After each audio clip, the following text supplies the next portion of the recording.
let's go ahead and look at the policies themselves and how we go about editing these policies. In this particular instance, I'm logged in as a full admin. This way I can show you the different aspects without, jumping back and forth. I do have several policies in here, whether they're demo policies or things like default domain controller policies or admin workstation policies. So let's just take a quick look though at the high level of what you're able to see when you click on these. The very first thing you're going to be able to do is see what's already set within these policies.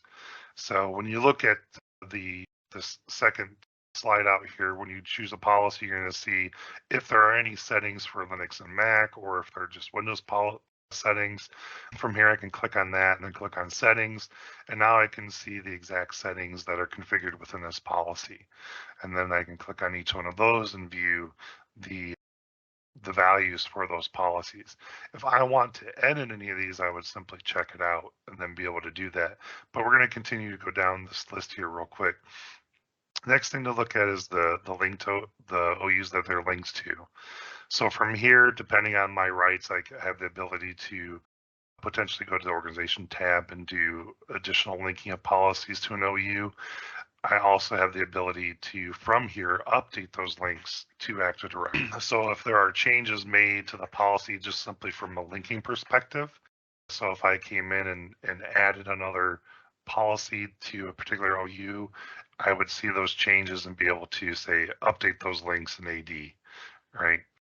Another thing we're able to do is compare the last two versions. In this particular instance, there aren't any. Let me see if I've got one down here. I'm pretty sure I do. Just looking here. Pretty sure I've changed this one. Ah, and wouldn't that be the case? Let me see. I would have thought since I had multiple versions here, I would see it, but nope, this one's got 4 changes. Let me see what this one. This is a good example here too, just real quick. If a policy is currently checked out by another user, you will see who that user is that has that checked out. So you do have the ability to then contact that user and see, what are they doing? What are they modifying? Another thing I can do from here is not only can I get a couple more options on compare. I can do the compare last 2 versions, and you can see the differences here on those versions in particular. But the other thing I can do is I can look now at the last approved version to see what was changed. And I also have the ability to see what John's been doing. What has he changed up to this point? This allows me to kind of get a view into what somebody's working on. Go ahead and click on that because that one's being taken a little while. But you can see right now, John hasn't made any changes to this just yet. But if he had made changes, I would see those changes here and be able to look at that. I'm gonna go ahead and stick with this particular, oh, no, actually I'm not. I'm gonna go back to the admin workstation policy. The other thing you're gonna be able to see from here is the events associated from a policy perspective. So you can see when the policy was, in this instance, when it was added to the repository, it was checked out, if any updates were made to it. And I can see specifically which account was used to do that. We do have full auditing, so I can see it also from a user perspective, and I can show that in a moment, or I can just see all events. Right. So we have basically 3 ways to see what's happening within the environment from policy, from user, and then overall. If there have been any exports of a particular policy, those will show up here and you would see that list. And then finally, the conflict analysis. Now I'm going to shift gears here a little bit because this is where things get really interesting for our customers, is that say you have a standard. In particular, I have a NIST Windows Server 2016 standard imported into my environment. I can leverage this to see how my policies within my domain compare to that NIST standard. So if you're trying to meet stringent requirements on configuration across your organization, you can import one of these policies, click on conflict analysis.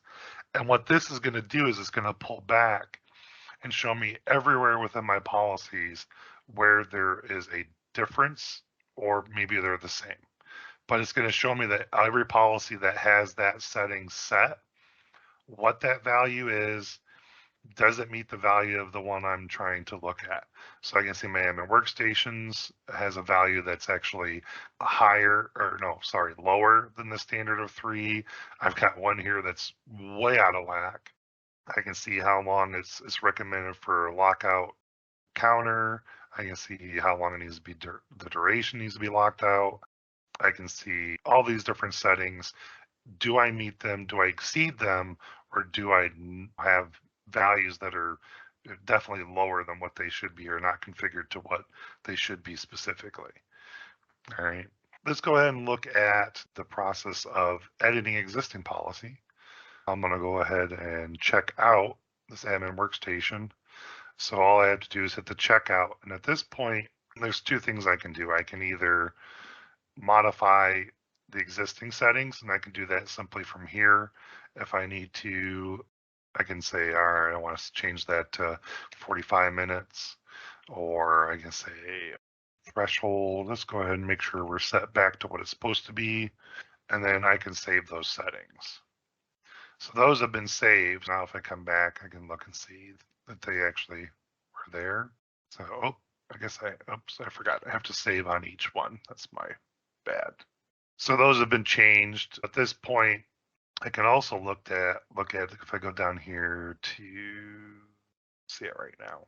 Oh yeah, I can see changes. Now I can see compared to last checked in. I can see those changes. So this was similar to what I was trying to show a moment ago with John Timmons and his changes. This is basically what it would look like when you look at somebody else's work. So maybe I want to add a new setting. All I need to do is come up and click on policies. From here, I can start looking at the security settings, audit policies. So I can come in here, click on this, say I want to audit account log on events. I want success and failure on that. I can add that. Maybe I want to do, I've set all those. Let's do password policy. Do minimum password age. Well, let's set that to 5 and add that. Once I've gone through and made all my changes or all my additions, I just simply click on save, get a few notifications that those have been made. I can come back here and look, and I should see that there are a couple more settings now. I got 7 now in total.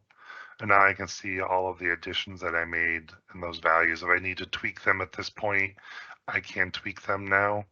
Actually, I'll go ahead and set that one too. From here, let's say I want to completely, for whatever reason, I need to start all over. Well, I can simply click on revert, and that's going to take me right back out, undo all my changes.